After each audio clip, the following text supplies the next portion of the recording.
I'm joined this afternoon by Michael Coxon, the State Manager of Century 21. Good afternoon, Michael. Good afternoon, AJ. So Michael, my first question is, as the State Manager of Century 21, you work with business owners and help them to set goals for their local business. How often do you think that the business owners need to look at this and then revisit their goals? And also, how do you encourage them to think outside the square?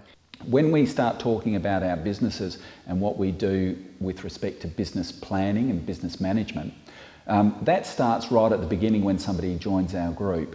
And we have something that we call International Management Academy that we offer to all of our new business owners. Okay. And that's a 5-day course that takes them through all the principles that are important in managing a business. Yes. At that course, our business owners set goals for 90 days. Yes. But this becomes part of an annual business management program. I see. Now, what happens then is that in my role as State Manager, I spend one meeting every quarter with each of our business managers, going through their business plan and identifying what accomplishments they've had during that quarter, monitoring their progress towards the achievement of those goals, and then setting further actions for the next quarter to be undertaken. So I'd encourage most business owners to actually go back and review their business plan even weekly. I think that's really quite important, so that you're not in a position at the end of a quarter where you're thinking, oh dear, we're in strife. Yes. That you're really at that point that you can look back at your achievements over a weekly basis and say, guys, and that's with respect to the whole team, we've reached our targets for this quarter, well done, next quarter these are the targets. And I think it's really important that those targets and those objectives are actually shared within the team so that everyone can take shared responsibility for them. Now I'm joined by Daniel Richardson, who's from Urban Residential. Thanks for coming down today, Daniel. No problem. I've always been really impressed by your success in a fairly short amount of time, and I know it's because you're very centred on goal setting and measuring those goals. Take me through how you set those goals and keep yourself honest, I guess. I think it's really important to, first of all, make sure that your goals are written down. One thing I learnt very early on is that a very low number of real estate agents actually have their goals in written form. So I think that's, as a starting point, one of the most important things that I did for my career was write those goals down and separate them into professional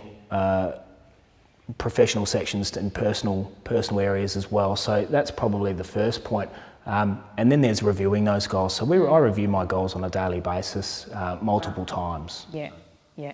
And is that something that keeps you aware of the numbers all the time and sort of keeps you on track with where you're going as a business? I wouldn't say exactly keeping me on target with numbers as a business. So it probably keeps more of a focus on my personal performance.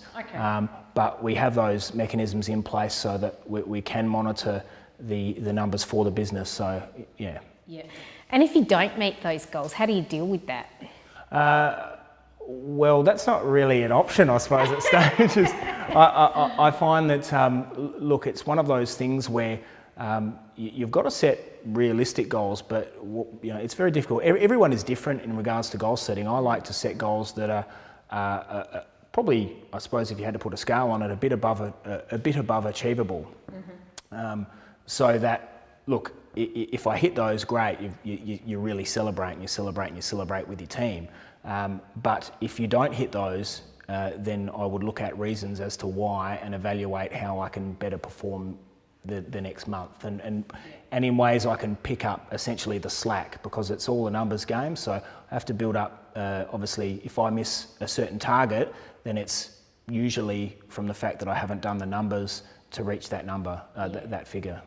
Setting goals is one thing, but actually making sure that they are a reality is another. So I'm joined today by someone I do regard as a bit of a business planning expert, Greg Moulton from Harcourt State Office, and also Megan Tamlin is very involved in business development in Harcourt. So thanks for taking time out of your day to come and have a chat about it. Now, Greg, I'm going to kick off with you because I know goal setting, reportability, all of that is something, and you like doing that with it. Yes. So tell me about why you believe so strongly in that and why every business just has to do it. Yeah, every business should, I think, have a an end in mind. So when they start their business or when they take a business over, they also should have a bit of a where we're going with this.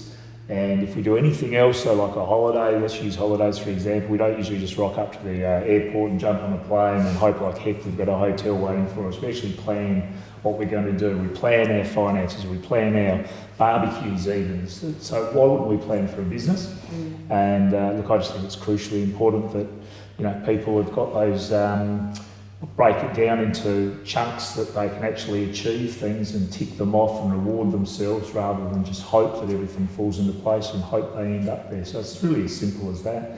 But with that becomes a discipline and some accountability, and you know, in life I think we all need accountability, and for people to sort of have something there and people to be able to track it. And as importantly, if I've got a business plan, it's important Megan understands what our business's plan is and where she fits into that.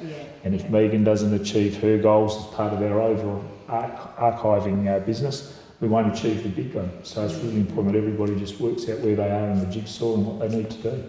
We like all of our business owners to have them, but also all of our staff, you know, from the administrator right through. We just think it's important for everyone to have their goals and have it all written down in a tangible thing that you can check on, see how you're tracking.